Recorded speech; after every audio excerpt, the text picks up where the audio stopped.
Hi, everyone, and welcome to Boston Balling. I'm your host, Gabby Hurlbut, and here is my guest, Bryan Hultgren. We're really excited to be here with you tonight. Yes, How's we it going, are. Bryan? I'm doing great. How are you doing? Doing well, yeah. It was a pretty fun weekend in sports. We got to watch Sarah Fuller become the first female to play in a Power 5 football game, so that was pretty cool. Yes, it was. Making history for all females that around the world, and hopefully she'll inspire other young female athletes that hope to strive to do the same thing as she does. So Definitely. it was definitely cool. Hopefully we can see her in some more Vanderbilt games as the season goes on. Yeah.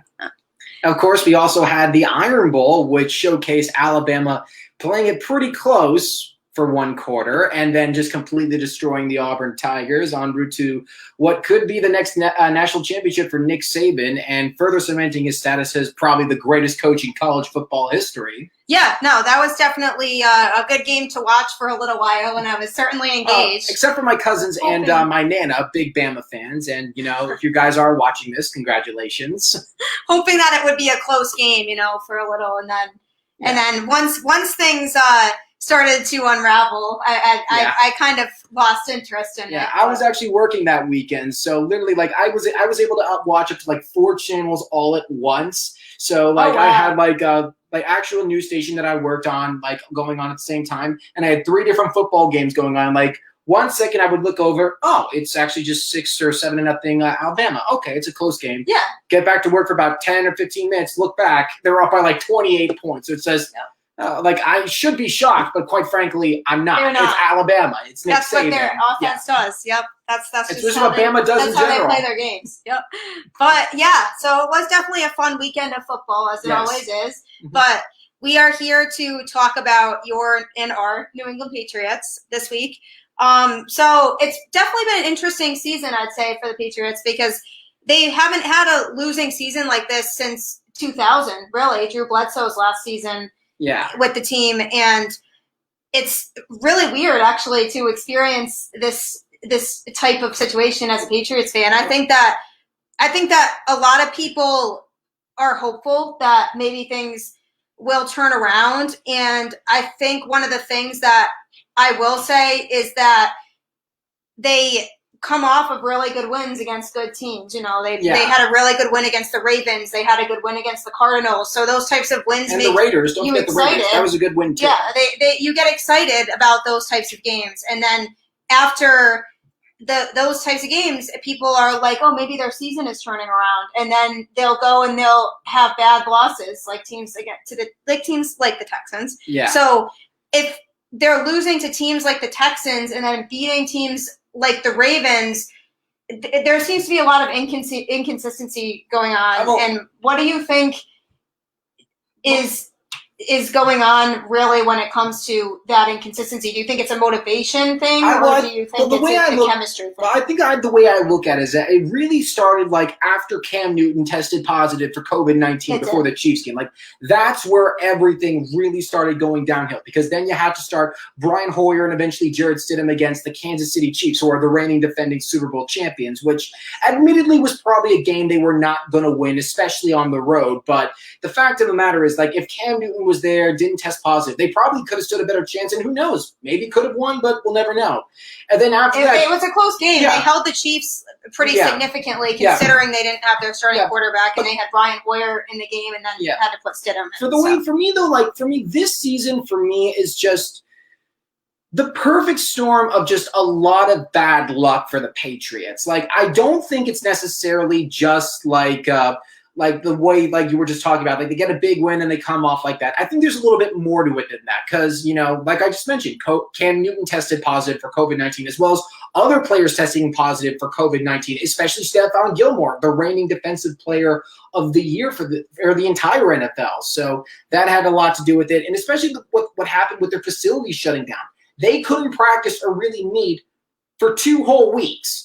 2 weeks. I don't care how good you are. That's really going to have an impact on any team, unless you're the Tennessee Titans. But the Patriots, however, don't really have the personnel that the Titans or really a lot of the best NFL teams do. They don't have a Derrick Henry type running back, or an A.J. Brown type wide receiver, or really a Tyreek Hill or a Travis Kelce or players like that. The play calling from McDaniels has been kind of questionable a lot this season. And, Cam Newton, I'm still supporting Cam Newton, as you can obviously tell. But, the expectations that were kind of placed on him were just astronomical, from like replacing the greatest quarterback in NFL history, Tom Brady, to basically like being told, okay, now you got to carry this team to the Super Bowl and like possibly get like a 7th ring for the franchise. It's just a combination of a lot of different factors all at once, just piling on top of them. And it's just like they're trying to keep up with it and doing a pretty okay job, but clearly there is still room for improvement. Yeah, I think I agree with a lot of what you said. I think that there was a lot of pressure on them this year once they signed Cam Newton. I think that the expectations were much higher than they probably should have been, that Cam might have been able to fill Tom Brady's shoes and be plus Buffalo, a quarterback that performed more than he is, and that they were able to be stronger offensively than they are. But I think that a lot of the issue with this is that Cam doesn't have a lot of offensive weapons to work with right now. Yeah. And I think that people need to take that into consideration when it comes to pointing fingers at Cam, because yes, I do think that there's a lot of issues that Cam individually has as a quarterback that I think he needs to fix. He's not performing well enough offensively, and even in the Cardinals game, it was really his defense that kept him in that game. And I think that there's a lot of room for improvement with him, but it's hard to come on to a team where you have to learn the system. You don't have a lot of offensive weapons, and your defense is inconsistent week to week too. And then there's issues with COVID-19. There's issues with injuries. And it's hard for a quarterback to come in and be able to perform really well right out of the gate when they're coming into a team that they're not familiar with and a system they're not familiar with. And also the other thing that I will say about this is that I think the fact that they're 5-6 right now, and they're about 2 plays away from being over 500, considering all of this, considering that Belichick doesn't have much of an offense to work with, you know what I mean? Then that goes to show that his coaching is still top notch, and that he's still probably the best coach in the league, because the fact that he's able to work with not a whole lot of talent on offense and can still get them still in technically the running for a possible playoff spot and having a lot of obstacles to overcome this year shows how important coaching still is. Yeah, and I think like piggybacking on what you said earlier, it wasn't just like the expectations like with Cam Newton. It was also that Buffalo is like we're seeing now. Buffalo is turning into a legit playoff contender and a legit Super Bowl contender. Like they could be a dark horse to come out of the AFC this year. And as we saw last year, they were just 1 or 2 games away from taking the division away from New England that season. And I think now we're starting to see that, through and through. And obviously picking back off of what you said, like with Cam Newton, I agree. Like Cam Newton, like to say that he's the sole reason why the Patriots are not playing the way they should be, that is completely unfair whatsoever. Because like remember, he was signed to the Patriots just like 2 months before the NFL season started. And he couldn't have any practice games because of the coronavirus pandemic. All preseason games were canceled. So literally he had to start week 1, his very first game with the Patriots that week. And obviously like not having the time to develop the chemistry that, like Tom Brady had, for instance. Like obviously Tom Brady was there for 20 years, but still like he didn't have like nearly enough time to really get in sync with them and get acquainted with them. And just a lot of circumstances impacting the offense, like Julian Edelman. Julian Edelman has been out for God knows how many weeks with an injury. Yeah, Rex Burkhead. Or Rex Burkhead, like you mentioned against the Texans. And just a lot of players not really performing to their potential, like N'Keal Harry. Like, I'm trying to stay supportive of this guy. I'm trying to root for him. It's hard to not be hopeful because of how good he was in college. You know what I mean? He was so good at Arizona State. So you have to hope that he can improve, but it's been a lot of time now, and he hasn't performed the way that he should be performing. Like I even challenge you this. Could you name me one great N'Keal Harry game that he had with New England? Just like one legit great game. Okay, well, actually, no. One game I'll give him. Cincinnati last year against the Bengals. That was he like looks really good. That was the N'Keal Harry that people were expecting to see all the time. But again, that was against Cincinnati. Like other than that, could you give me one great N'Keal Harry moment, one great N'Keal Harry game. And like a lot of times this year, it's N'Keal Harry like that's been underperforming. Like week 1 against the Dolphins, he fumbles what could have been a bona fide sure touchdown against the Dolphins. It allowed them to get back into the game. Even the drop pass this past weekend against the Cardinals. Oh, yeah, drop passes against the Cardinals, running the wrong routes like he did against the Broncos, which caused them to turn the ball over on down and lose the game. I think that Cam is a factor, but it's also really difficult when people are dropping passes all the time. Yeah. I think the offense is very, very sloppy, and I think the defense can be really, really dominant, as we saw it against the Cardinals, and we've seen it in other games this year. Yeah, but the defense is inconsistent. The defense is inconsistent, and they just make too many penalties. Like against the Cardinals, how many times could they have gotten off the field? But it was either a defensive holding or a defensive PI or some other penalty like that allowed the Cardinals to stay on the field and allowed them to tie the game. And obviously, let's be fair. Let's be fair. The referees were not doing the Patriots any favors this weekend, but the defense has shown that they can be really sloppy in a lot of places. And that's really what's hurting that's why we have to wonder if this can really hold up, because they did beat the Cardinals, who they weren't expected to beat. And this weekend they play the Chargers, then they play the Rams, and then they end the season with the Dolphins, Bills, and Jets, which besides the Jets, which, I mean, we can't even say if that's going to be an easy matchup because they barely won against the Jets last time. They went down any of those games are losable games, but any of those games are also winnable games. It depends which Patriots team shows up is the problem. And we can't sit here and say we feel really confident in them beating the Chargers or Rams right now. I think the Chargers may, because I think the Chargers, while they have a lot of promising talent, I think they're still trying to learn the ropes as a completely new team, a new system over there. They've had a lot of close games though. They've had a lot of games that have ended it as one possession games. Yeah, but the Rams, I'm not confident they could beat the Rams, especially with the way the Rams have been playing. Though they did lose to San Francisco. Because you never know, because we didn't think that the Patriots could beat the Ravens either. Dolphins, I think the Dolphins, if Fitzpatrick plays again, I think they can beat them. Tua, I don't know, just because we're not sure for certain about what's going to happen if they play Tua that week. Bills, yes, they nearly beat them by 1 week, but I think right now the Bills are starting to lock in. I think they realize the division is theirs for the taking, and they're going to run with it. And like you said, the Jets, this was a game that should be an easy win. That should be the easiest win for any NFL team, because quite frankly, the Jets, their quarterback is losing confidence in himself. Most of their top players don't want to be there anymore, and their head coach is probably going to get fired at the end of the season. That should have been a walk in the park, but it went down to the final second. You never know. I feel like that happens with a lot of division matchups, though. Yeah. I think that a lot of teams, you find that when they play other teams in their division, no matter how strong those other teams are, I really find that a lot of division matchups come down to the wire, because these teams are rivals, so all of these teams bring us a different kind of fire to division matchups than they bring to other games. I find that in general, when you're playing teams in your division, I mean, even for example, the Dolphins, the Patriots with Tom Brady could never win on the road in Miami. Oh, they did last year. They did last year. Yeah, but I mean, in general, they just never performed well when they played in Miami, and even when the Dolphins were not good. So it just goes to show you that you're coming into every game and you're still playing other professionals. And so I think that, especially with how inconsistent the Patriots are, it's hard for me to feel fully confident in them winning any of those games that they have forward coming up on the schedule. I think if the Patriots team that showed up against the Cardinals shows up again, primarily the defensively, then I think that they could win those games, but they definitely won't win all of them. Yeah.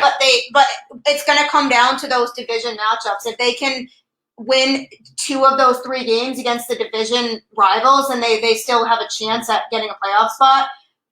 Super Bowl hopes, most likely not, but I think that if they get to the playoffs this year, they should see that as an accomplishment with everything that they went through this year, and with all of the adjustments and changes that were going on, and with the transition period, and with getting a new quarterback that didn't know the system, and like you said, without getting any practice time in before the season started, and all of those factors. I think that if they get a playoff spot this year, they should consider that an accomplishment, because it's really difficult to do what they're doing. And I also think that they're is and has been for a long time a drafting issue. Yeah. Because Bill Belichick never really drafted help for Brady offensively. Or was really able to sign help. Like outside of Antonio Brown last year, which ultimately ended with Antonio Brown, like doing Antonio Brown things and getting himself in trouble, like with that whole situation. Like I'm not going to get into like all that again, but outside of that, like it's been really, I think what we see more and more is just how vital Tom Brady was to the New England Patriots and just how much that offense was really built around him. And yes, I understand Brady kind of dropped off like in the last 2 years,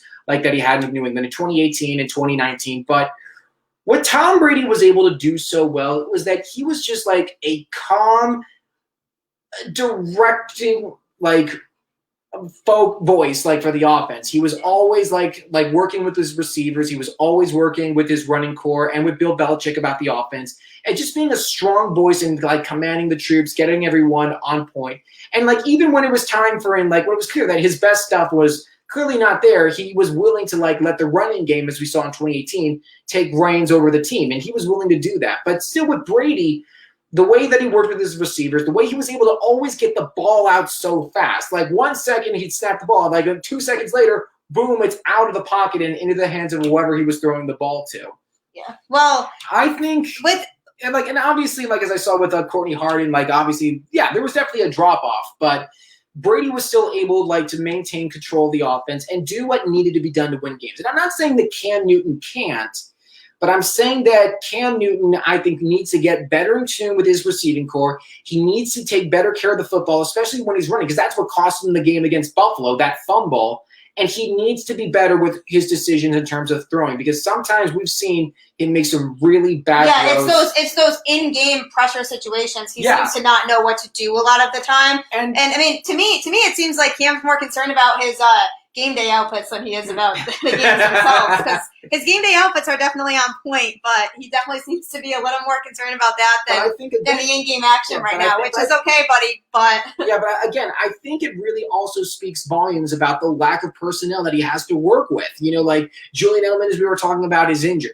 N'Keal Harry. He never really had chemistry with Julian Edelman in the first place either, though, because Julian Edelman is so adapted to Brady's playing style, and Cam's a very different type of quarterback than Brady was, But I would argue we've seen glimpses of them and what they can do. Like that game against Seattle, like that was Julian Edelman's best game as a receiver, I think, in the past 3 years. And granted, Seattle's defense isn't great. Yeah, but still, like the point is, like we've seen that they can have great chemistry. And Julian Edelman is a guy who could definitely work with his quarterback and really do what's necessary, and like just like definitely have like big game moments when he really needs to have them. And I mean, outside of that, like outside of those two, like okay, Jacoby Myers. Jacoby Myers is actually doing really good. I like Jacoby Myers and even Bird. Yeah, Bird, like who they got from Miami. He's been doing well. They've had glimpses of having a good offense, like glimpses of players that seem to be emerging and developing that could grow into something really, really good. But ultimately, at the end of the day, it still comes down to a drafting problem. Belichick's never known how to draft players, and we've seen this over and over again. We've seen this happen every year. We've seen other teams draft good players. Those players grow and they thrive in the league. And granted, when the Patriots had Tom Brady, it was a little different because Brady kind of grew players into good players because he knew how to work them into the offense in a way that they could thrive, and that was always something that Tom Brady did really, really well. But Cam Newton doesn't really have as much of that ability to really know his offense as well right now. And I think that that's a problem. And I think that if they want Cam to stick around, then they need to make changes and try to get more help on offense that either builds around Cam, or they need to consider drafting a quarterback and starting from scratch. Because at this point, they've dug themselves into a pretty deep hole. But the problem, there needs to be some kind of change, and it's gonna be interesting to see what they do this year with their draft picks because they're gonna have to utilize their draft picks really well. But the problem with drafting a quarterback, though, is like what quarterback stands out to you in terms of like that could be the guy to carry the Patriots forward? Because like really right now, the only like surefire like thing that could happen in the NFL is Trevor Lawrence. But like let's be clear, the Patriots are not going to get Trevor Lawrence because like the Jets are probably going to draft him, and if the Jets don't draft him, they're probably just going to trade their pick off to a team that's going to want them or need them more, like maybe like a Chicago Bears maybe like a team like Jacksonville if they're not really happy. Well, Jacksonville was the number 2 pick. Yeah, but so that could happen over there. So. But again, like I think it also really just speaks to volumes about just Bill Belichick's inability to sign like big game wide receivers, like or big game talent. Because like obviously Belichick's biggest strength is that he can find like one thing that a guy does exceptionally well and go, okay, let's take what you do well here and apply it to this team and put you in situations. He's really good at that. He's very good at that. Like, to cater to people's strengths. Yeah, that's one of his best that's qualities what happened with Chris Hogan. Chris Hogan, he took a guy who was a lacrosse player in college and was mostly a slant receiver, and he puts him in that offense. He made Chris Hogan look like $1 million for the 2016 to 2017 season. And Stephon Gilmore, he took a cornerback who was pretty good in Buffalo, but wasn't getting much done. He was pretty good, yeah. But then he took him and put him in situations in New England that allowed him to show his strengths and turned him into one of the best defensive players in all the league, and possibly the best defensive player in the league, and probably the best player on the Patriots, from a talent perspective. But outside of that, when it comes to like big marquee guys in terms of selling the team to, that's something something that he's always lacking. It almost makes me wonder, really, if because Bill Belichick is a fantastic coach, as we all know. He's arguably the best NFL coach of all time. I would say he is. And he's never done anything to make people feel otherwise. However, I don't think that him as a GM is necessarily the best or most productive move for the Patriots either, because I think managerial-wise, there's some decisions that he's made that probably aren't the best for the team. So it's almost like you need to consider if Bill Belichick, the coach, should stay and still be there and help grow this team, but not Bill Belichick, the GM. Because Bill Belichick, the GM, is the side of him that handles, a lot of the drafting and the signing players, and that side of him is weak compared to other managers in the NFL. But the problem, though, is that let's say Robert Kraft does that. Let's say Robert Kraft comes in and says, Bill, we love what you're doing as a coach, but we think we want to give the general manager responsibilities to someone else. Bill Belichick is going to say, absolutely not. And if he just forces the issue, guess what? New England loses the greatest coach of all time, because Belichick's going to say, yeah, I'm not going to stay here for this. I'm just going to go retire, or I'll go somewhere else. Well, we have to know. I mean, he's going to retire eventually. Yeah, soon, but that's where I think right now Bill Belichick is probably still the best thing that the Patriots can do right now from a managing perspective, because he, like you said, he is the greatest coach of all time, and he has shown that he can make great and develop great players. And managing are very different. Like for me, the issue for me with this is just really, let's say I'm a big marquee free agent coming into the free agent season, and I'm looking for teams to sign. You're someone who works for the Patriots. Tell me, why should I come play for the New England Patriots aside from, say, the Chiefs or the Titans or the Steelers, Ravens, or whoever else? Why should I come play for New England as opposed to them? Well, because New England has such a success rate of developing championship teams, and I think that mostly is because of their coaching, not because of their necessarily talent in particular, because they've never had, the best star players on that team aside from, Brady and Gronk. Yeah, and that's the thing. Tom Brady, that were an exception, Randy Moss. Yeah, there's exceptions, but overall, the Patriots, when it comes to the general managing side of things, and when it comes to selecting the best players to help build a team around, that's not something that he's good at. Yeah, I think Brady was adaptable, and Brady could grow anybody into his offense, but that's not how it normally works. But here's the thing, though. You just mentioned it. Tom Brady. He's not there anymore. He's gone. Exactly, so they need to adapt. Hold on. Rob Gronkowski, he's gone too. Arguably the two biggest components for the Patriots' success in the past 10 to 20 years. And obviously Tom Brady, I would say, up there with Belichick and Kraft, is the reason they were so successful. He's gone. Rob Gronkowski, the best tight end in football, he's gone. And now we're seeing what happens with New England when Tom Brady's not there anymore. They don't have a reliable tight end. They're turning downwards. And plus, we know Bill Belichick. Bill Belichick is someone who's very picky when it comes with his money. He has a very specific way of offering guys contracts, of staying under the salary cap and everything like that. Yeah. And a lot of these big free agents, they're going to be going out for the payday. They're going to be looking for the teams that are going to offer them the most money. And Bill Belichick, 95% of the time, is not going to be willing to do that. Yeah. So already you're back. probably going to be looking at a downside already. And obviously there are a lot of varieties playing into that factor in terms of like who they're playing, the contracts that they've signed.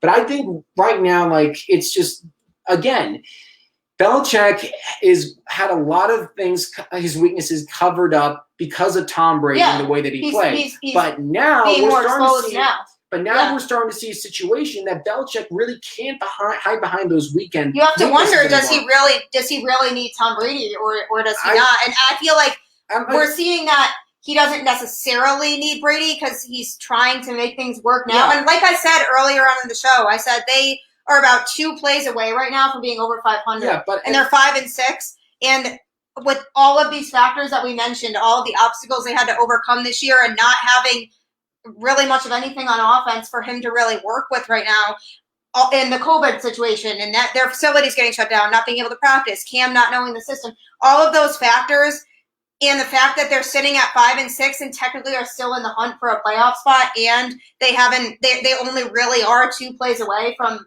being over 500 right now, that kind of does go to show that he can work really with the team that he has, even if he doesn't have a great offensive pool right now.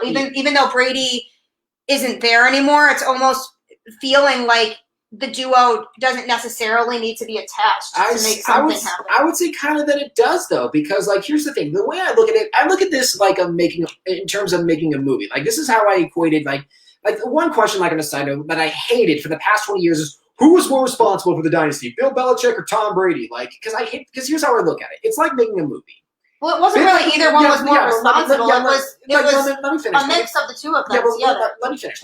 Like, Bill Belichick he is the script writer and the producer. He's the one who makes the plan. He lays out the script, he lays out the plan, what he wants to get done, and what he wants, like, the film or project to accomplish. But here's the thing.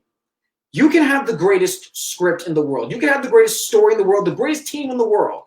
If you don't have the right director to execute said script, and like when you're actually in production, it doesn't mean anything. And that's really where Tom Brady came into the equation, because he executed the plan and what Belichick wanted to do to perfection 95% of the time. And like, I know, but like, we don't know that won't happen over time. Yeah, like I'm not saying it won't with the new system. I don't think he needs Brady. I think he's a good enough coach on his own to not need, because even if we take all of the factors that happened this year, even if COVID was still a thing, but they still had Tom Brady as their quarterback, but still didn't have Gronk, and all of these factors were a thing, and there still was pretty much no offense. I don't know, in a wishy-washy defense still, I still feel like they might be about where they are now. It doesn't necessarily mean that's not a reflection on him needing or not needing Brady. That's just a reflection on development that needs to happen within the young players on the team and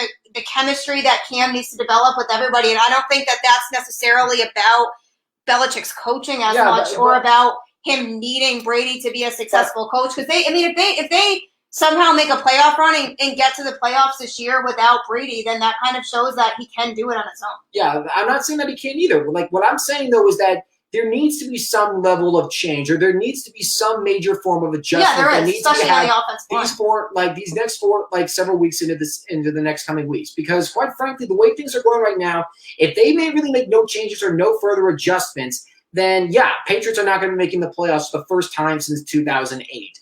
But I think it's just an issue that Belichick, I think, is starting to realize that, he may have been a great coach, but again, the greatest coach of all time can only do so much because he needs the personnel around him to really step up. And I understand a lot of external factors going this year, and I'm still rooting for Cam, and I think Cam Newton can do it, but it comes down to, once again, his player selection too. It's player selection, it's drafting, it's how you market your team, and getting guys to wanting to come to New England, because really right now, like, people are looking at teams like Kansas City, and they're like, I'd rather go there and play with Patrick Mahomes. Or like any other team, like even like the Dolphins. Like, the Dolphins haven't done much in a long time, but there was a lot of great young talent and a lot of potential with that team. And now that they have Tua, that's going to be a pretty desirable team. Yeah, and I understand, like, it's just These like teams, right the now, teams with these young quarterbacks are looking like pretty desirable teams. The teams that have young quarterbacks that are putting up numbers like Kyler Murray. Or even the Texans. Like, I would say I would want to go play for the Texans because Deshaun Watson right now is the second best quarterback in the AFC, only behind Patrick Mahomes. Like, he's that talented over there. They're struggling this year too. Yeah, their defense is atrocious. Yeah, and plus they had Bill O'Brien for a long time, but he's gone now, so they get a chance to hit the restart button.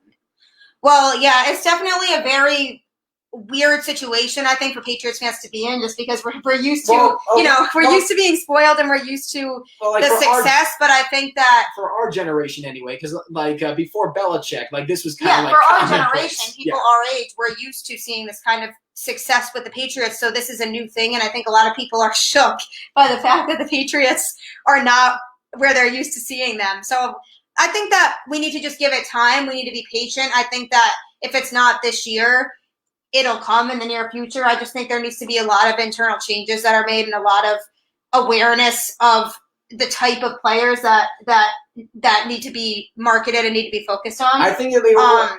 But I think that they'll be okay overall. I think they're just